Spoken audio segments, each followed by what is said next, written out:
The stars looked different from the observation deck of the horizon. Lieutenant Olivia Bennett stood with her hands clasped behind her back, watching the distant lights twinkle against the black void.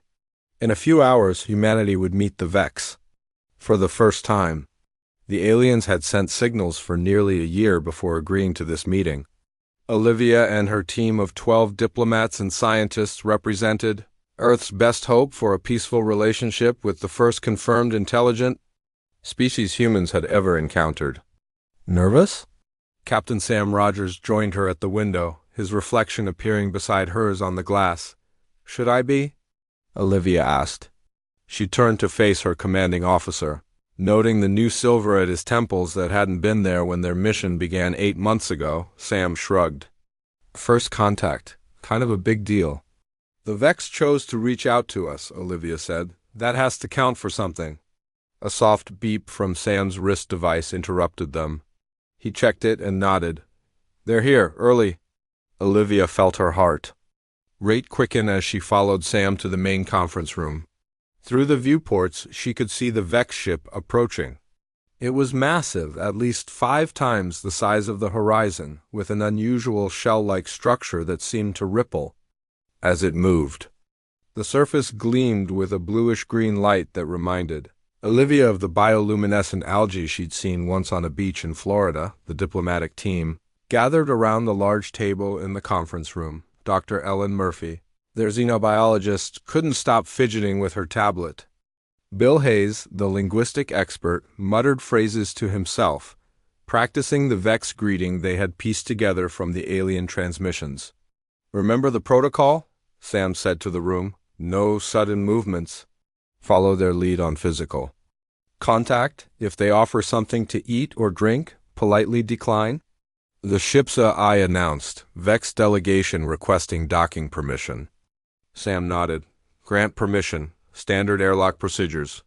The minutes that followed were tense. Olivia checked her uniform one last time, smoothing down the front of her blue jacket with its silver Earth Alliance insignia. The sound of the airlock cycling made everyone in the room stand a little straighter. The door slid open. The first Vex entered the room. Olivia had seen images from the transmissions, but nothing prepared her for seeing one in person. The alien stood nearly 7 feet tall, with 4 arms and skin that shifted colors like oil on water. Its head was narrow with 3 black eyes arranged in a triangle. Where a human would have a mouth, the Vex had a series of small breathing slits that vibrated when it made sounds. 5 more Vex followed the first into the room. The last one wore an elaborate collar of what looked like polished bone or metal. This one, Olivia guessed, was their leader. "Welcome to the horizon," Sam said, stepping forward with his hands open at his sides in the non-threatening gesture they had practiced. "We are honored by your presence." Bill Hayes cleared his throat and attempted the Vex greeting, a series of clicking sounds followed by a low hum. The aliens tilted their heads in unison. The leader stepped forward. When it spoke, a small device on its collar translated its words into English with only a slight delay. "We observe you," it said. "I am Supreme War Leader Krizax of the Vex Dominion." Sam introduced each member of the human team. When he got to Olivia, he said, "Lieutenant Olivia Bennett, our security officer and second in command." Krizax's middle eye fixed on Olivia. "The Protector," the translation device said. "We understand this role." The meeting proceeded better than Olivia had expected. The Vex asked questions about Earth, its resources, its defenses. They seemed particularly interested in human biology, asking Dr. Murphy detailed questions about reproduction, aging, and healing. "Humans are remarkably adaptable," Ellen explained. "We can survive in many environments and recover from significant injuries. Yet you are fragile," Krizax said. "Easily damaged." "Perhaps," Ellen replied with a smile. "But we're very good at surviving anyway." After 2 hours, Sam suggested a break. The humans needed rest, food, and time to process what they had learned. The Vex agreed, though they did not seem tired. "We will return to our vessel," Krizax announced. "We will continue our discussion in 6 of your hours." As they left, Olivia noticed one of the other Vex lean close to Krizak's. The leader's skin flashed a deep purple before returning to its normal shifting pattern. "That went well," Sam said once the aliens had gone. "Ellen, what do you think?" "They're fascinating," Ellen replied. "Did you notice how they communicate with skin color changes as well as sounds? And their questions, they're methodical, gathering very specific information." "Too specific," Olivia said quietly. The others looked at her. "What do you mean?" Sam asked. "They asked a lot about our weaknesses, our defenses. How quickly we heal," Olivia frowned. "Not much about our art or music? Or philosophy?" Bill shook his head. "That's normal for first contact. They're assessing threat levels just like we are." Olivia wasn't convinced, but she nodded. Maybe she was being paranoid. That was her job, after all, to look for threats where others saw. Opportunity? The next meeting began exactly 6 hours later. This time, 8 Vex entered the conference room. Krizak's led them, but Olivia noticed the others carried small devices she hadn't seen before. "We have considered your species," Krizak announced without preamble. "We have reached a decision." Some leaned forward. "A decision about what? Your worthiness." Krizak's skin flashed that deep purple again.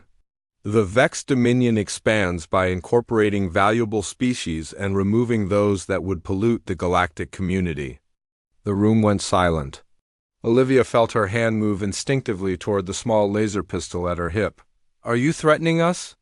Sam asked, his voice steady despite the tension. "We do not threaten, we inform." Krizak raised one of its 4 arms. "Humans are emotional, inconsistent, and physically weak. You divide yourselves by trivial differences. You destroy your own world with primitive technology. You are unworthy of Vex attention." The other Vex raised their devices. Olivia realized too late what was happening. "Get down!" she shouted, drawing her weapon. The first energy blast hit Sam squarely in the chest. He didn't even have time to scream before he collapsed. Ellen was next, then Bill, the room filled with flashes of green light and the smell of burning flesh. Olivia fired twice before diving behind a fallen table. Her shots hit one of the Vex, causing its skin to flash red before it fell. The others continued their methodical execution of the human delegation. With the table providing minimal cover, Olivia crawled toward the secondary exit. A blast hit her left shoulder, sending waves of pain down her arm. She bit her lip to keep from crying out and kept moving. When she reached the door panel, she glanced back. All of her colleagues were dead or dying. The Vex moved among them, firing additional shots into bodies that already lay still. Olivia slipped through the door and sealed it behind her. The ship's emergency systems had activated, sirens wailing and lights flashing. She made her way to a maintenance shaft, pulled herself inside despite her injured shoulder, and closed the panel. She could hear the Vex moving through the ship, hunting for survivors. Her breathing came in short gasps as she fought to stay conscious. The wound wasn't fatal, but she was losing blood. "Ship status," she whispered to her wrist device. The AI's voice was barely audible. "Multiple hull breaches. Life support at 47% capacity. Communication array destroyed. 14 crew members deceased." Olivia closed her eyes. 14. That meant everyone but her. "Emergency protocols," she whispered. "Distress beacon activated. Cryogenic preservation unit operational in medical bay." Olivia made her decision. She couldn't fight the Vex alone, and the ship wouldn't sustain life support long enough for help to arrive. But the cryopod might keep her alive until rescue came, if it ever did. She waited until she could no longer hear the Vex, then made her way painfully through the maintenance tunnels to the medical bay. The room was untouched by the attack, its white surfaces gleaming under the emergency lights. As she programmed the cryopod, Olivia heard Krizak's voice over the ship's communication system. "The human vessel has been cleansed. No survivors detected. The species has been deemed unworthy of further study."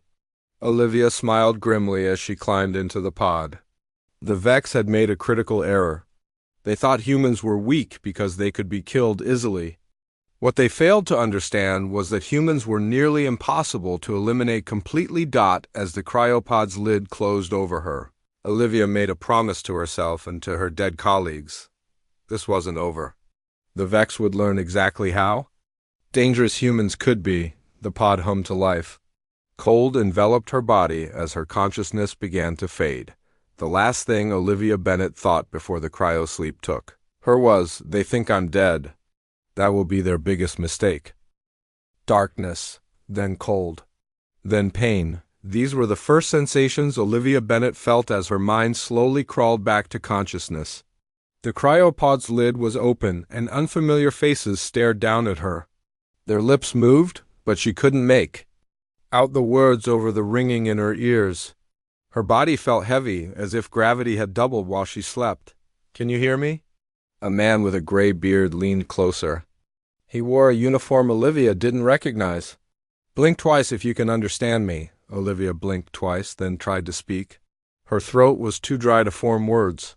"Don't try to talk yet," the man said. "I'm Dr. Gregory Phillips. You're safe now." A woman stepped into view. She had dark skin and short black hair with streaks of silver at the temples. "I'm Captain Susan Miller of the salvage ship Lucky Star. We picked up your distress signal 3 days ago." Olivia tried to sit up. Her muscles screamed in protest. Dr. Phillips gently pressed her back down. "Easy now. Your body needs time to recover from cryosleep." Susan's face showed concern. "Can you tell us your name?" Olivia swallowed hard and managed to whisper, "Lieutenant Olivia Bennett, Horizon Diplomatic Mission." Susan and Gregory exchanged a look that made Olivia's stomach tighten. "What?" Olivia asked. "What's wrong?" Gregory handed her a small cup of water. "Drink first." After Olivia had taken a few sips, Susan sat on the edge of the medical bed. "Lieutenant Bennett, the Horizon mission was a long time ago. How long?" Olivia asked, though part of her didn't want to know the answer. 57 years, Susan said quietly. "You've been in that cryopod for almost 6 decades. The room seemed to tilt around Olivia. 57 years. Everyone she had known would be elderly or dead. The world she knew was gone. "The Vex?" she asked. Susan's expression darkened. "They've been busy." After the Horizon incident, they cut off all communication with Earth. About 10 years later, they began expanding their territory. They've taken over 12 star systems now. 3 other intelligent species have been enslaved or wiped out. "Has Earth been attacked?" "Not yet," Gregory said. "But many believe it's just a matter of time. Earth has built defenses, but we know little about Vex capabilities." "I know," Olivia said. "I saw their weapons, their tactics. I was there when they murdered my crew." Over the next few days, as Olivia regained her strength, she learned more about the changed galaxy. The Lucky Star was a small salvage vessel with a crew of only 5 people. They survived by finding and selling abandoned technology and resources. Finding a survivor aboard the drifting Horizon had been a shock to them all. By all medical standards, "You should be dead," Gregory told her as he checked her vital signs. "The type of cryopod you used wasn't meant for long-term preservation. Most of the systems failed decades ago. But somehow, your body kept going on minimal life support." "Humans are hard to kill," Olivia said, thinking back to what Dr. Ellen Murphy had told the Vex during that first meeting. "We're good at surviving." Week after her rescue, Olivia stood on the bridge of the Lucky Star, looking at the remains of the Horizon through the view screen. The once proud ship was now just a floating wreck, its hull torn open in several places. "We should go soon," Susan said, joining her at the view screen. "This area isn't safe. Vex patrols sometimes come through here. We need to get to Earth," Olivia said. "I have to tell them what I know about the Vex." Susan hesitated. "Earth isn't exactly welcoming these days. They've become isolated, suspicious of outsiders." "They'll listen to me," Olivia insisted. "I'm the only human who's seen the Vex up close and survived." 2 weeks later, the Lucky Star docked at an Earth orbital station. Security officers in uniforms that looked strange to Olivia's eyes escorted her to a sterile white room where she waited for 3 hours. Finally, 3 people in military dress entered. 2 men and a woman, all with serious expressions. "I'm Admiral Frank Howard," the oldest man said. He had a completely bald head and deep lines around his mouth. "This is General Mia Scott and Colonel Peter Daniels. We understand you claim to be Lieutenant Olivia Bennett of the Horizon mission." "I don't claim to be," Olivia said, her patience wearing thin. "I am Olivia Bennett." "The Horizon was destroyed 57 years ago," Mia Scott said. "All hands were lost." "Not all," Olivia replied. "I survived in a cryopod, and now I have critical information about the Vex that you need to hear." The 3 officers exchanged skeptical glances. Peter Daniels opened a folder and slid a document across the table.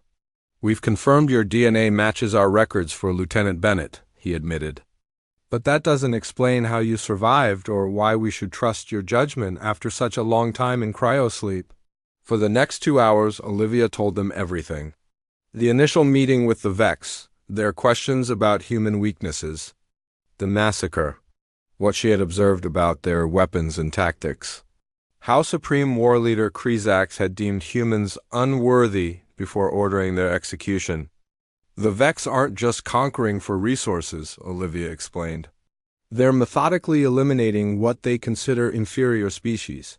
Humanity is next on their list." Admiral Howard leaned back in his chair.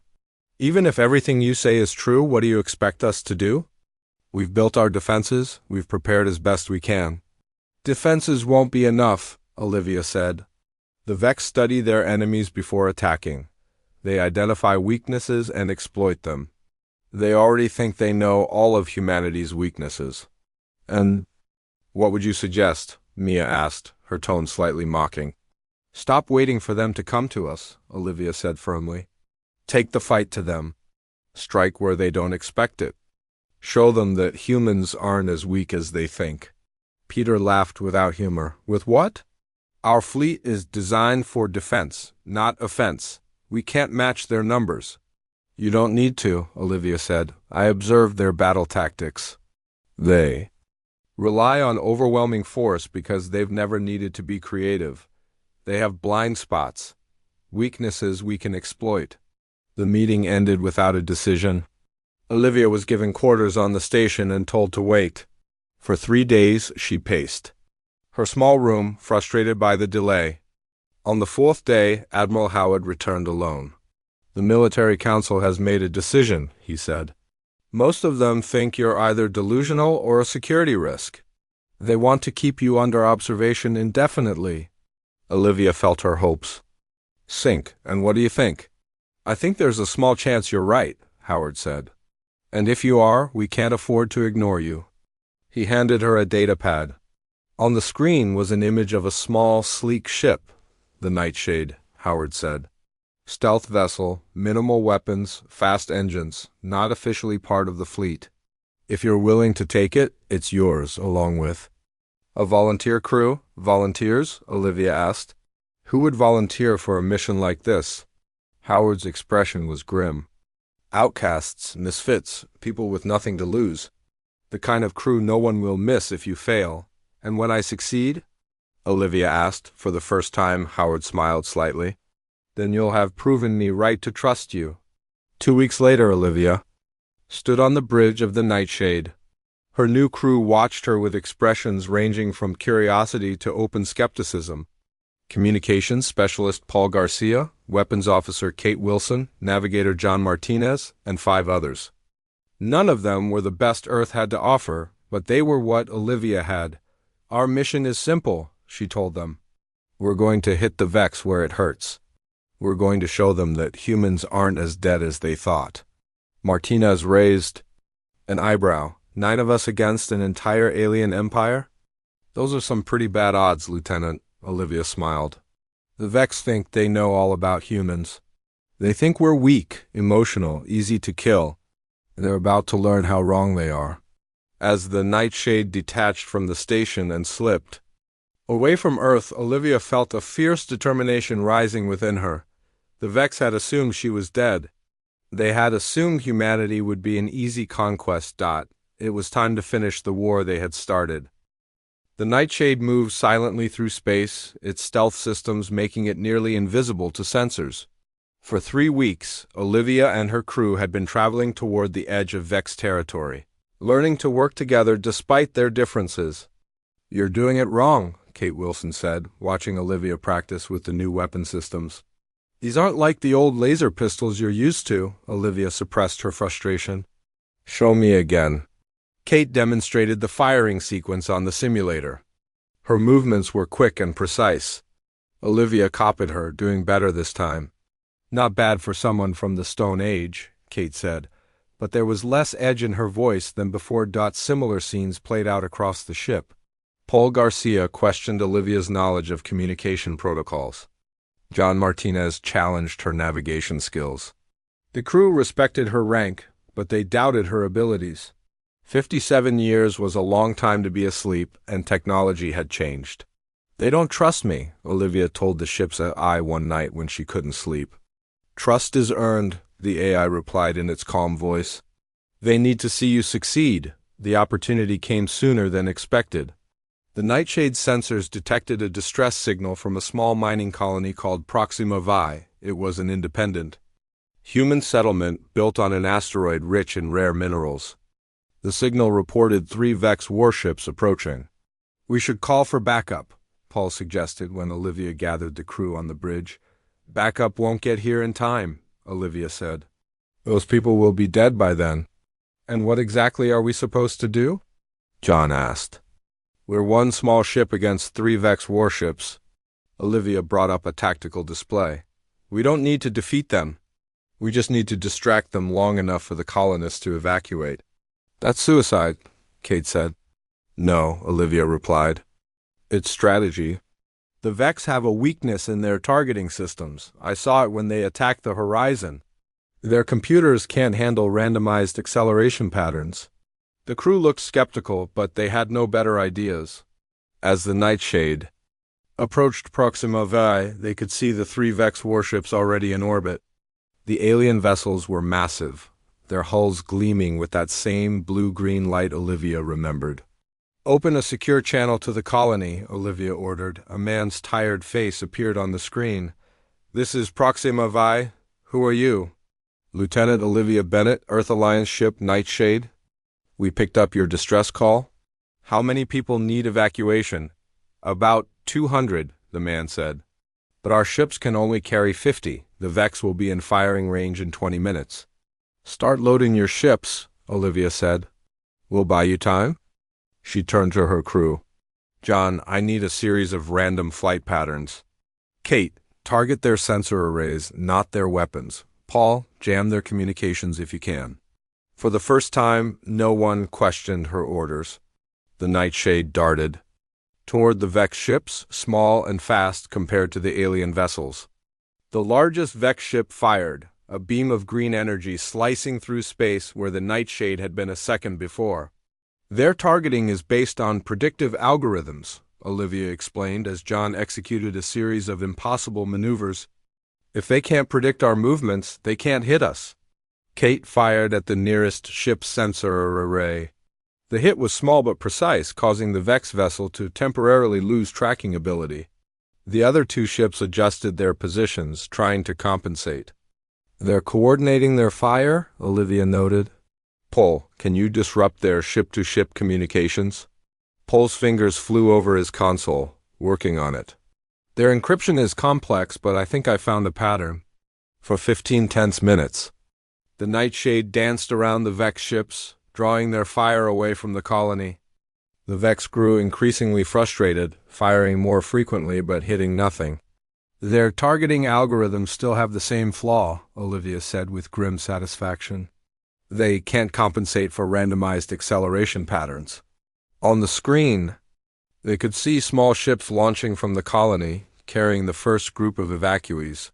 "First wave away," the colony leader reported. "Loading the second group now." Suddenly the largest Vex ship changed tactics. Instead of firing at the Nightshade, it launched smaller vessels. "Fighter drones," Kate warned. "At least 20 of them." "Those aren't in our tactical database," John said, his voice tight with worry. Olivia studied the small craft's movements. They're faster than the main ships, but they still use the same targeting systems. Keep our movements random. The fighter. Drones pursued the Nightshade, forcing John to make increasingly risky maneuvers. Kate shot down 3 drones, but there were too many to handle. Second wave of evacuees away, came the report from the colony. 1 more group to go. We need to hold out a little longer, Olivia said. A drone shot grazed the Nightshade's hull, causing the ship to shudder. Warning lights flashed on multiple consoles. Hull breach in Section 4, Paul reported. Emergency seals engaged. Another hit like that and we're done, Kate warned. Olivia made a quick decision. John, take us into the asteroid field. The drones are fast but not as maneuverable as we are. The Nightshade dove into the dense field of rocks surrounding the colony. The drones followed, but 2 immediately crashed into asteroids. John weaved the ship through the dangerous obstacles, his face tight with concentration. Final evacuation ships away, the colony leader announced. All civilians clear. Get to safety, Olivia told him. We'll make sure the Vex don't follow. With the colonists safe, Olivia turned her attention back to the battle. The Nightshade couldn't win against the Vex fleet, but they had accomplished their mission. Now they needed to escape. Plot a course out of the system, she ordered John. Maximum speed once we clear the asteroid field. Before they could execute the plan, a lucky shot from one of the drones hit the Nightshade's engine section. The ship lurched violently, throwing crew members against their stations. Engine 1 down, John reported, his voice tight with pain from a cut on his forehead. We're losing speed. Another hit rocked the ship. More warning lights flashed across the bridge. We can't outrun them now, Paul said, the fear evident in his voice. Through the viewscreen, they could see the 3 Vex warships moving into position to surround them. The remaining drones circled like predators. A transmission came through on the main channel. The face that appeared was unmistakably Vex, though not Kreezex. This commander had paler skin, shifting between blue and green. Surrender, human vessel, the alien said through its translator. Your resistance is illogical, Olivia looked at her crew. Despite their injuries, they watched her with new respect in their eyes. They had seen her strategies work. They had fought together against impossible odds. Get to the escape pods, she told them quietly. All of you. What about you? Kate asked. I'll set the ship's reactor to overload, Olivia said. When the Vex board, they'll get a surprise. That's suicide, Paul protested. That's an order, Olivia replied firmly. The Vex need to learn that humans don't give up easily. After a moment of hesitation, the crew moved to obey. Olivia waited until she received confirmation that all 8 escape pods had launched, then turned to the ship's controls. She programmed the reactor overload sequence, setting it to detonate when the Vex boarding party reached the engine room. As she worked, Olivia smiled grimly to herself. The Vex thought humans were predictable. They expected surrender or a futile last stand. They would never expect this. With the detonation sequence set, Olivia had one last task. She made her way to the small maintenance pod attached to the ship's underside. It wasn't an escape pod, just a repair vehicle, but it had enough life support for one person for a short time. As the Vex ships moved in to capture the Nightshade, Olivia slipped away in the tiny pod, invisible against the backdrop of the asteroid field. Behind her, she heard the Vex commander's voice on the open channel. Boarding party reports no human life signs aboard. Capturing vessel for study. 10 minutes later, the Nightshade exploded in a brilliant flash of light. The blast caught 2 of the Vex warships, destroying them completely. The third ship, damaged but operational, retreated from the asteroid field. Inside her small pod, Olivia watched the explosion with satisfaction. Once again, the Vex had assumed she was dead. Once again, they were wrong. The war had only just begun. The maintenance pod drifted silently through space. Inside, Olivia Bennett sat hunched over the small control panel, conserving power and oxygen. The life support system was designed to last only 8 hours. She had already been drifting for 6. Olivia checked the emergency beacon again. It was transmitting on a frequency that only human ships would recognize. She hoped someone friendly would find her before her air ran out or before the Vex returned to search the debris field. Her thoughts turned to her crew. The escape pods had launched successfully, each programmed to head in a different direction, to increase chances of rescue. Olivia hoped they had all been picked up by now. They had followed her orders despite their doubts. They had fought well. A soft beep from the control panel broke the silence. A ship was approaching. Olivia held her breath as she checked the scanner. Not Vex, but she couldn't identify the design. She tensed as the strange ship grew closer, then relaxed when she recognized the markings on its hull. It was one of the evacuation vessels from Proxima Vi. The maintenance pod shuddered as a tractor beam locked onto it. Slowly, it was pulled toward the larger ship.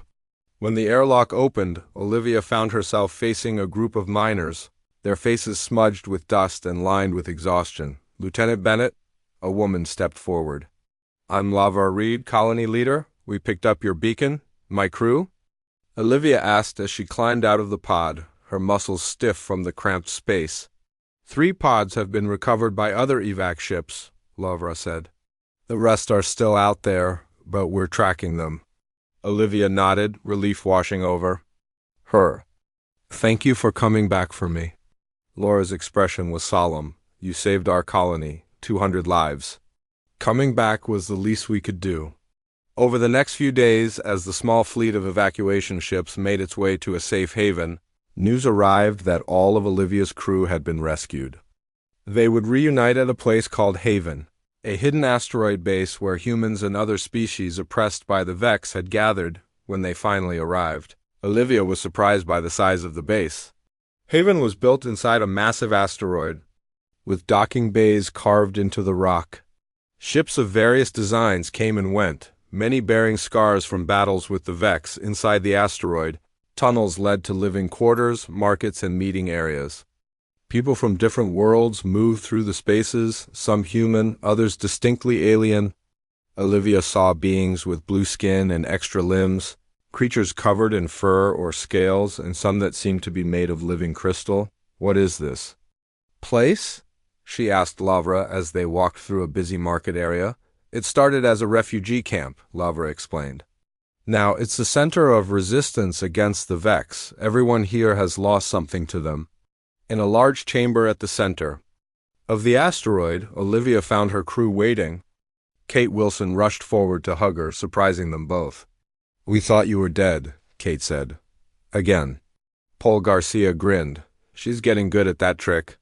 John Martinez looked more serious. "The explosion took out 2 Vex warships. Word has spread. People are calling you a hero." Olivia shook her head. "I'm just a soldier doing my job." "And we're not finished yet." A tall, slender alien approached them. It had pale blue skin that seemed to ripple like water and large, dark eyes. When it spoke, its voice had a musical quality. "I am Zura of the Moralians," it said. "Your victory against the Vex warships has caused quite a stir. The Council wishes to speak with you." Zura led Olivia and her crew to another chamber where representatives from different species sat around. A large table. Some were human, others were aliens Olivia had never seen before. An older human man stood as they entered. "Lieutenant Bennett, I'm Commander George Mason, formerly of Earth Alliance. I represent the human contingent here at Haven." He introduced the others, Zura of the Moralians, whose people could breathe underwater and had developed advanced stealth technology. Krell of the 4 crystalline beings who had created powerful energy weapons. And Tik-Tik of the Trill, insect-like creatures known for their organic computing systems. "We've heard about your encounter with the Vex," George said. "It's the first significant victory against them in years." "It wasn't much of a victory," Olivia admitted. "Just a delay tactic." "Yet you destroyed 2 warships," Krell said, his voice sounding like stones grinding together. "The Vex rarely lose ships," Tik-Tik clicked his mandibles. "They have conquered 3 of our colony worlds. We have not found a way to stop them." Olivia looked around the table. "That's because you've been fighting separately. The Vex defeat us because they study our weaknesses and exploit them systematically. But they have a critical flaw. They cannot comprehend cooperation between different species. They see it as contamination." The representatives exchanged glances. George looked skeptical. What are you suggesting? A multi-species fleet, Olivia sighed. Ships with compatible but different technologies that would confuse Vex tactical analysis. They wouldn't know how to counter our combined strengths. Impossible, Krell rumbled. Our systems are not compatible with others. They could. B, a new voice said from the doorway. A young human woman entered the room. She had short black hair and wore coveralls covered in grease stains. I'm Lisa Chan, engineer. I've been studying technology from all your species. With some modifications, we could integrate your systems. This has never been done, Zura said. Doubtfully, that's exactly why it will work, Olivia insisted. The Vex rely on predictability. Their entire strategy is based on studying an enemy and finding weaknesses. But they've never faced a combined force before. For hours, they debated the idea. Each species had concerns about sharing their technology, about working with others they barely knew. But Olivia was persistent. The Moralians have stealth technology. That could hide four ships until they're close enough to use their energy weapons, she explained. Trill organic computers could protect all our ships from Vex electronic warfare. Human tactical flexibility could tie it all together. Slowly, reluctantly, the representatives began to see the possibilities. Lisa showed them preliminary designs for integrated systems. This shouldn't work, she admitted as they examined her plans. But somehow it does. By the end of the meeting, they had agreed to a trial. One ship from each species would be modified to work together as a small fleet. If successful, more would follow. Over the next 3 months, Olivia worked closely with Lisa and engineers from each species. The work was challenging. Different technologies that had never been meant to interact had to be carefully integrated. Cultural differences led to misunderstandings and arguments. But slowly, progress was made. The first successful test came when they combined Moralian stealth technology with human navigation systems. The small scout ship disappeared completely from sensors, yet could still find its way through an asteroid field with perfect precision. Next, they installed 4 energy crystals in Trill computing nodes, creating weapons that could adapt to enemy defenses in real time. Each breakthrough led to more enthusiasm for the project. Word spread through Haven and beyond. More refugees arrived, bringing ships and resources. Some brought news of Vex movements, of planets conquered and species enslaved. Others brought hope stories of small resistance cells fighting back across the galaxy. One day, a ship arrived from Earth.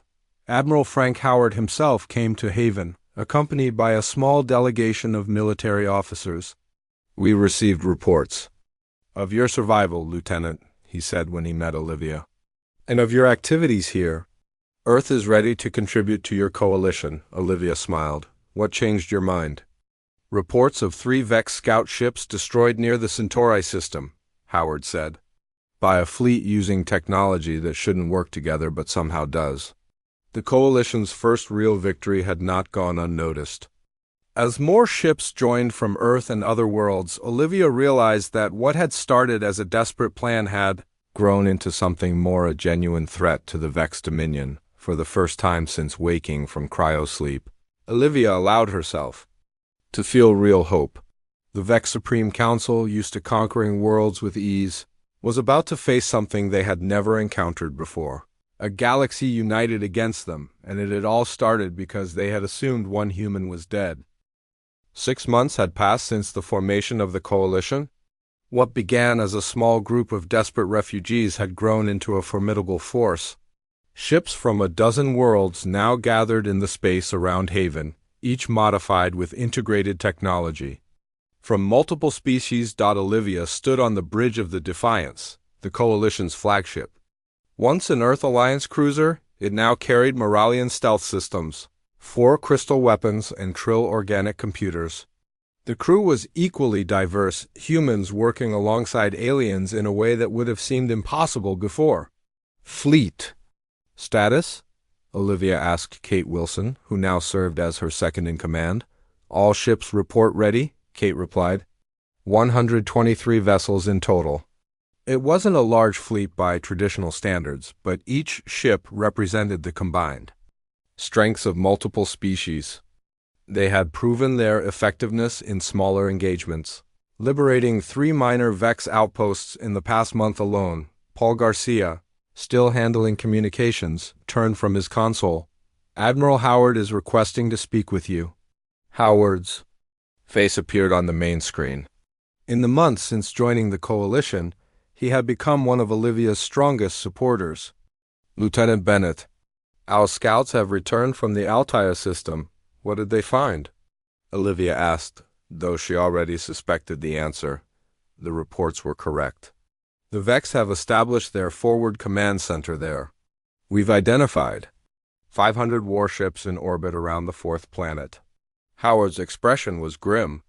They're preparing for a major offensive. Earth will be their primary target, Olivia nodded. This was the moment they had been preparing for. How long do we have? 2 weeks, maybe less, Howard said. The council is meeting in 1 hour to discuss our options. The council chamber was packed when Olivia arrived. Representatives from all coalition species were present, along with military leaders and ship captains. The mood was tense. George Mason spoke first. 500 Vex warships. They outnumber us 4-1. Numbers aren't everything, Olivia reminded them. We've proven that in every engagement so far. Those were small outposts, Krell rumbled. This is the main Vex fleet. Zura's skin rippled with concern. If they reach Earth, they will not. Stop there. All our worlds will fall, one by one. Arguments broke out across the chamber. Some wanted to split their forces to defend individual homeworlds. Others suggested hiding and waiting for the Vex to pass.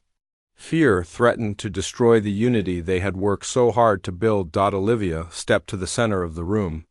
We don't have the luxury of defending each world separately. We don't have the option of hiding. There's only one choice. We take the fight to them. We strike at Altair before they can launch their invasion. The room fell silent. Then Tik-Tik clicked his mandibles. Attack the main Vex fleet? That is suicide. No, Olivia said firmly. That's strategy. They still think they're fighting separate species with predictable tactics. They don't understand what we've created here. She activated the room's holographic display, showing the Altair system. The Vex have gathered their forces in one place, believing their numbers make them invincible. But that makes them vulnerable to a coordinated attack. Slowly Olivia laid out her plan. It was daring, perhaps even reckless, but it played to their strengths. The Moralian ships would use their stealth technology to infiltrate the Vex formation. 4 vessels would target the command ships with their crystal weapons. Trill organic computers would disrupt Vex communications. Human and other ships would create diversions and exploit any weaknesses. They still think they know how each of our species fights, Olivia explained. But they've never seen us fight together, Admiral Howard studied the plan. This could work, but the losses will be heavy. If we do nothing, the losses will be total, Olivia replied. One by one, the representatives voiced their support. Even those who had doubts could see no better alternative. The decision was made. They would attack the Vex at Altair in 3 days. As the fleet prepared for battle, Olivia received unexpected news. The scout ships had identified the Vex flagship. It carried Supreme War Leader Krizax, the same commander who had ordered the massacre aboard the Horizon 58 years ago. It's fitting, Kate said when Olivia told her. The same Vex who started this war will be there when we end it. The journey to Altair was tense. Crews made final preparations, checked systems, and said what might be final goodbyes. Olivia spent the time reviewing the battle plan again and again, looking for any weaknesses or opportunities she might have missed. When they arrived at the edge of the Altair system, the Vex fleet was exactly where the scouts had reported. 500 warships in tight formation around the 4th planet, preparing for their invasion. They haven't detected us yet, Paul reported. Moralian stealth systems are working. Olivia took a deep breath. All ships move into position. Remember your assignments. Begin on my mark. The coalition fleet spread out, each group taking its designated position. When all were ready, Olivia gave the command, Mark. The battle that followed would later be described as the most unusual conflict in galactic history. The Vex, accustomed to straightforward engagements against predictable enemies, found themselves facing tactics they could not comprehend. Moralian ships dove into the gas giant's atmosphere, disappearing from sensors only to emerge behind Vex vessels and fire before vanishing again.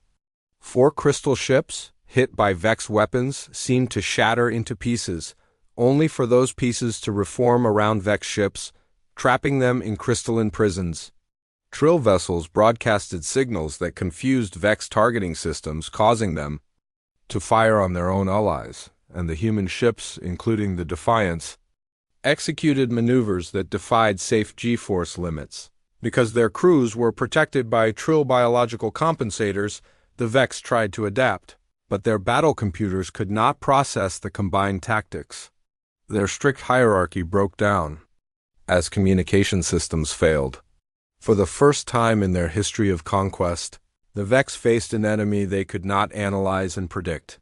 On the 3rd day of battle, the Defiance broke through the Vex defenses and confronted the flagship. Olivia opened a channel. "Supreme War Leader Krizax," she said, looking at the alien commander she had last seen 58 years ago. "Do you remember the Horizon? The human ship you attacked because you thought our species was weak." Krizax's skin flashed with anger. "Identify yourself, human." "Lieutenant Olivia Bennett? I was there when you murdered my crew. You thought all humans were dead. You were wrong." "Surrender your vessel," Krizax demanded. "Your resistance is futile," Olivia smiled grimly.